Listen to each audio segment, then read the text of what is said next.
This is Momxiety with Sav Social. I'm your host, Samantha. Let's get right into it before the baby wakes up.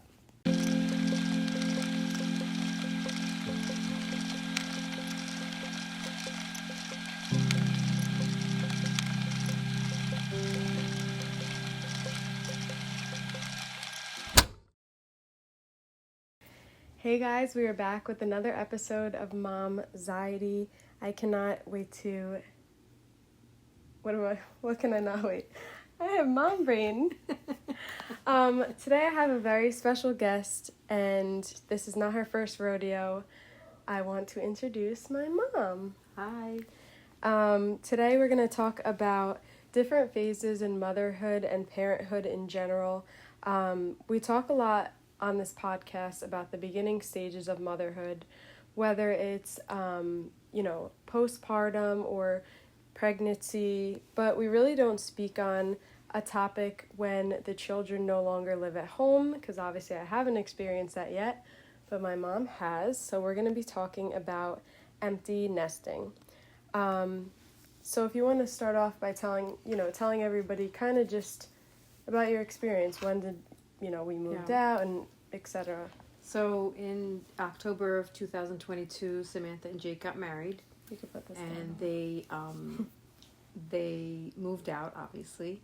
And very shortly after that, my son moved out as well. And we experienced empty nesting at a very rapid rate. Mm-hmm. At first, my husband and I just wanted to leave the house. We didn't even want to be there anymore. It felt so empty without the kids there. Their bedrooms were empty. Just everything about the house was just ugly. And we actually started looking at houses because we just wanted to sell the house. And then we got past that. We realized, okay, well, we want to stay here. The kids were upset because they didn't want us to sell the house. Right. And also, too, same thing as postpartum and pregnancy, you go through different phases. So right. You went through, a grief at first, and then it was, a panic. Then now you're starting to find, now that you have that he's here, that you can find ways to have him at your house. For example, you guys have a garden. Right. So you found the purpose again of why you kept your Yes. house. And you might have been panicking in the beginning, but now, you found that purpose again. Yeah, I mean, it's not... Moving wouldn't have made us any less lonely. Right. It wasn't the house itself. It was just us, just feeling upset that you guys moved out. But, you get to readjust and spend more time on your marriage and right. spend more time on each other, like just doing things together. We do everything together, every little thing. We just go to the store together. We just, yeah. We never used to do that before, but now right, we're always together. Yeah, and obviously since I'm not experiencing this firsthand, I just read an article just about empty nesting just to get just a sense of what other people experience, and we're going to kind of go over those topics today. The first point that this doctor made was rediscovering yourself. Mm-hmm. So obviously when you're taking care of a child, you get lost in the mix of everything, and you're so focused on them that you forget yourself. And obviously I'm dealing with this currently, so I everyone always says, go get your hair done, go get your nails done, and I'm like, no, I can't leave the baby. But I'm not used to that yet. But obviously when he's not around, I should think about that in the future, that I should be finding something for myself now, so that when, not even in 20 years when he's not around, but even just him going to grandparents for the night, I don't want to be what am I going to do now? He's not here. And that's how I feel currently. So what recommendations, what's some examples, what are some things for people? It doesn't have to be you specifically, but what would you say for people to find? Just try to remember what your hobbies were, I guess. Try to remember who you were before you had kids. 30 years ago, who was I? What did I enjoy doing? I feel like I would give that all up to have my kids back in the house again. I don't. Yeah, there's the nothing hobbies really, can go out the window. Yeah, there's nothing that I could say. Oh my God, thank God they're gone. Let me do this, But of course, it's even we've always been like that. We've always, even when we had like a dinner out alone, we would be sitting there saying, "Oh, Mikey would love this," or Samantha would love this appetizer, or Mikey would like that, And you don't ever stop. right? Of course, you can't turn it off. You're never gonna replace it. It's No. just more of something just to make you happy, and like just to find that thing that you feel that gives you purpose, and even just going to the grocery store. I don't know how many times a grandmother or like an older mom that might have older kids has come up to me, and I'm not kidding, this is like on a daily basis, and it's like, I would give anything. This has happened to me like 3 times. No, I'm not kidding. They'll come up to me and say, I miss those days. And it's nice to hear, because like it's not, my point is that you're not the only person going through that, everyone feels that way. And you think that, when you have kids and things are very stressful and you're exhausted, you're always like, I just want that one day by myself. I just need to take. And then when you have it, you're saying, wait a minute, I want the chaos back. Yeah. Then it's like all back. Like even when we talk about having 2 kids, and people are like, my son is very active right now, and they're like, oh my God, she's going to be overwhelmed. But in that moment, you're like, I would have 20 kids, like, you know what I mean? Like, and you adjust as you have more kids. So 1 sounded crazy. Now 2 is going to sound crazy. Like, it's always going to sound, you know what I'm saying? So once you get used to it, it's and then nothing. It's nice to see your kids together too. Like, they'll keep each other busy too. Exactly. So they will, it's not like you have to take care of one person. Right. They're entertaining each other. They're entertaining each other. Yeah. Exactly. Another point she had was to refocus your time on your marriage, which, just to give you a little, just to look forward, we do have another episode coming out in the next coming weeks talking specifically about this and how your marriage changes after children. But just to, what's the word I'm looking for? No? You don't know either? Okay. This concludes today's podcast because I have no brain left. No, what's it like when you're looking into the future? Don't start. Okay, we're not laughing. So, just so you guys know, we already recorded this literally a week ago, and we laughed so hard that I actually couldn't even edit the video because every time I was watching it, I was hysterical crying at the commentary in the last video. So, please, we cannot do this again. But just to go back what I was saying, my point is that refocusing time on your marriage and, like, for example, like planning date nights, like you said, just doing little things together, like going to the grocery store, like watching a movie. When you have little kids, you can't watch a movie because then, this is a bad part. Yeah. Turn it off. Close your eyes, kids. Or the kids don't want to watch this. The kids want to watch something else. Yeah. Or, So I mean, it's a nice phase, but at the same time, it can get a little boring sometimes. Yeah. You're like, okay, another movie. What are we gonna do? Okay, so then the third point that she talked about was letting little things fulfill you, meaning like just everyday activities. Yes. Don't start. I didn't. I didn't do anything. Everyday activities and just like.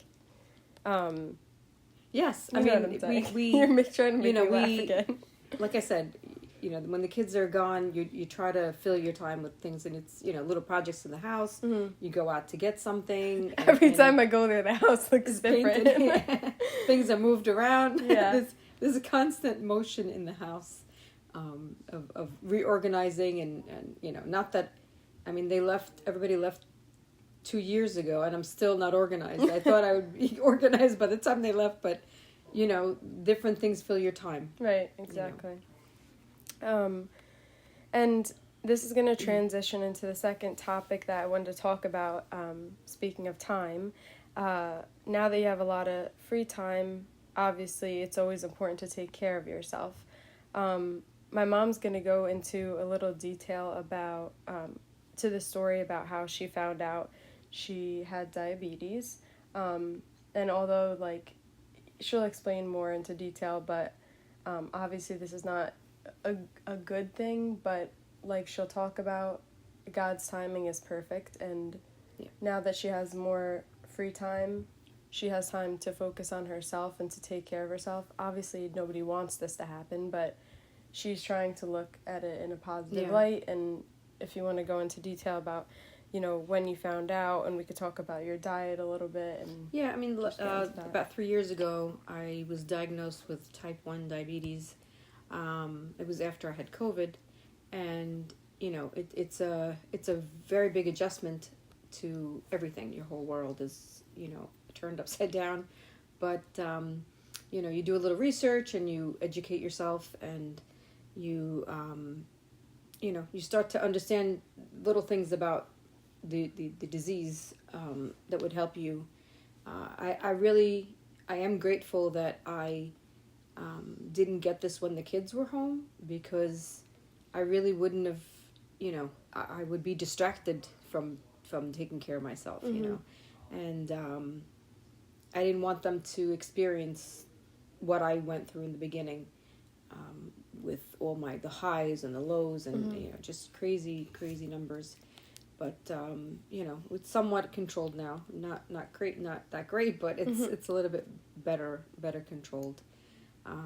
So yeah, I mean, God, you know, when He closes one door, He opens up another. So you know, it's good timing. It's good timing, rather than when my kids were little and I was trying to balance this in the middle of chaos, you know. Yeah, and so you have more time, of course, to, you know, you spend a lot of time doing research on your diet, and what exactly affects, like, if someone's, you know, dealing with this now, they might, or not dealing with it, but they know somebody, and they want to help them, they might think that your diet can only affect this.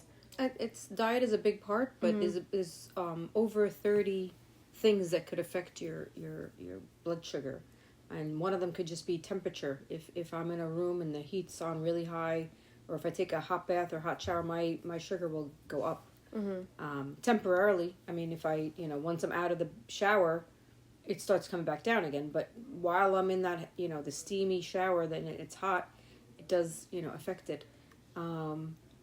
You know, obviously carbs and sugar, and you know, eating healthy. Exercising is very important. Walking, even just a small little 20-minute walk sometimes helps bring down numbers. You know, exhaustion, hormones. Yeah. There's so many different things that could affect it. You know, so it's just a game. It's a game. It's a numbers game. Yeah, and I know we spoke about the time you were at the store. If you want to share that story of Trader Joe's when you met that woman, and she kind of... Yeah, so I didn't know what I had, and I had a doctor that was treating me as if I had type 2 diabetes, and he was giving me, you know, certain medicines that weren't working. Can you just, clarify what the difference between both, because some people might not type 2 diabetes, I guess your body's producing insulin, but not properly. It's not being, you know, maybe it's not enough, or it's not being... And that's more with your diet, right? Like, yeah, type 2 diabetes, they tell you usually to lose weight, right, and eat healthier, and you know, with medicine, and you can get, you know, you can sort of reduce your medicine if you do well with that. Type 1 diabetes, you're not producing insulin, so no matter how well you eat and how good you are, you still need insulin. Like, you need to have, you'll still have type 1 diabetes. So, you know, it's you're trying to duplicate something, an organ that's not that God created, which is, you know, like, it's like saying, all right, I'm gonna breathe now. Okay, I'm gonna breathe now. Okay, I'm gonna breathe now. You know, you would never think that way. You just breathe. You don't think about it. Right. Your body just produces insulin. When you eat something heavy, it produces more. And you know, but when you have type 1, you're the one. You're in control. You're in control of that. You're the one who's determining how much insulin to take with the meal that you're having. You know, and all the other factors with it. Are you sitting down when you eat? And like, if I'm sitting at work and I have breakfast, I'm not getting up for a while. I'm sitting down. But if I'm on a weekend, I eat the same exact breakfast, and I'm moving around the whole. You know, I'm not sitting down. That breakfast is going to go, it's going to get burned a lot faster. And I was going to say, too, like, let's just say you ate the same thing every single day. Right. It might not be the same results. Never. And it's never the same result. Right. It's because there's other factors, like I said, like hormones, am I upset? Am I happy? Am I, there's so many different things that, stressed, there's so many things that affect it. So it's not just numbers of what you're eating, because there's a lot of other factors in it. Right. And also, too, I know you had talked to me about this, that, about the doctor talking about that if you wanted to write a book. Oh, so yeah, I had gone to see one of my doctors, and I said to him, I did so much research, I could write a book about it. And he said, you could write a book for yourself. And I didn't understand what he was saying, but what he meant was what works for one person may not work for the next person. Right. Everybody has different lifestyles, everybody has different, their environment's different. Yeah, their environment's different, and your body's different. If you're going through your changes, your hormones might be off. If you're a younger person, you might be more active, or there could be other things that also determine how well you're balanced your sugar. So it's not a cut and dry thing. Mm-hmm. Okay, sorry. Let me just regroup here. So, are there any, like, for example, what's your daily meals like? Like, I know you always talk about specific things that help reduce, let's say you're having a high, like help reduce it, or for example, if you have a low very quickly dropping, what would you recommend? Like, what, obviously, just, remember, if you're listening and you're going through this, that what works for her might not work for you. So obviously always consult your doctor prior to trying anything, and just remember, keep that in mind, that it might not work, but it might work. So what are some things that... So the first thing is, like, especially when you're dropping, is not to panic, because panicking makes it drop faster. So... How'd you learn that one, Mom? That was from a friend. She learned that from a friend. So you have to just kind of stay calm. Don't move around too much, because also moving around makes it go down. So you want to kind of get settled and go grab some fun food to eat that's got a lot of sugar in it. Mm-hmm. They do have glucose tabs, but in the beginning I was using them a lot, but it's just too sweet for me. Maybe if it was a little kid, they'd be happy with them. They taste like sweet tarts, but like on crack. Oh God. But so I just you have to just take it and say, you know what? Oh, I could have a cookie now and not even worry about Right. You just have to eat something with chocolate, something right, drink sweet. some soda, juice, something like that, or fruit, like a banana, whatever. But you have to understand that the food is now in your stomach, and you just have to be patient enough to wait for it to, So in the beginning, I would eat something, wait 10 minutes, and I'm like, nothing happened, so I eat something again, and then before I know it, my numbers are going through the roof. Yeah. So you just have to have some patience and trust that the food will trust reach. The process. Yeah, trust the process. And everybody will find their own what item they what can works eat that for them. that helps them. Yeah. Gotcha. Are there any other points that you wanted to go over regarding diabetes or the empty nesting? No, I mean, empty nesting is it could be fun if you don't take it as a bad thing. Mm-hmm. You could just take it as, okay, it's the next phase. Now we can invite them over for dinner. It's gonna get fun that way. Yeah. So you just have to look at the positive in it, and we have more time to just lounge out and just relax, and we are older, so you do want to rest. Rest. It's okay to rest.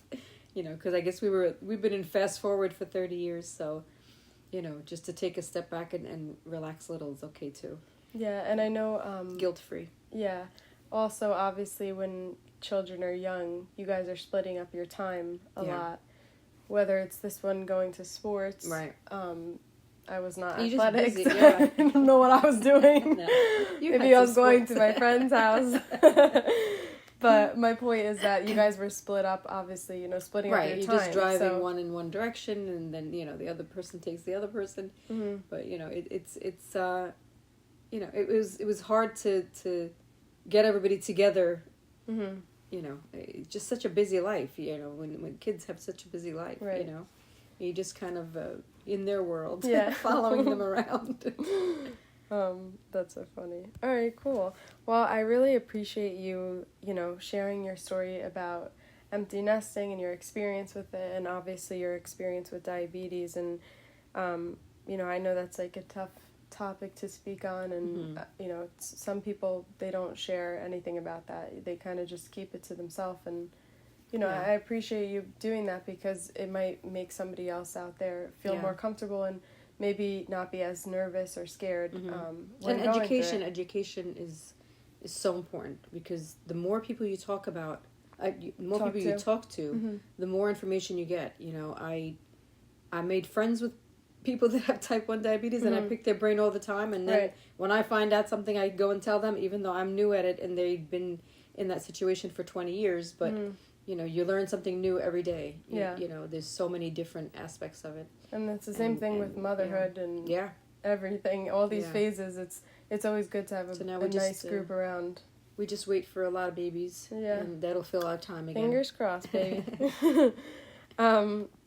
So I just want to say again, thank you guys for tuning in to Momxiety. I really appreciate you guys. Please subscribe and follow us on Spotify and YouTube.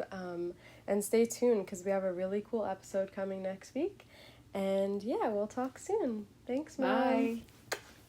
See ya.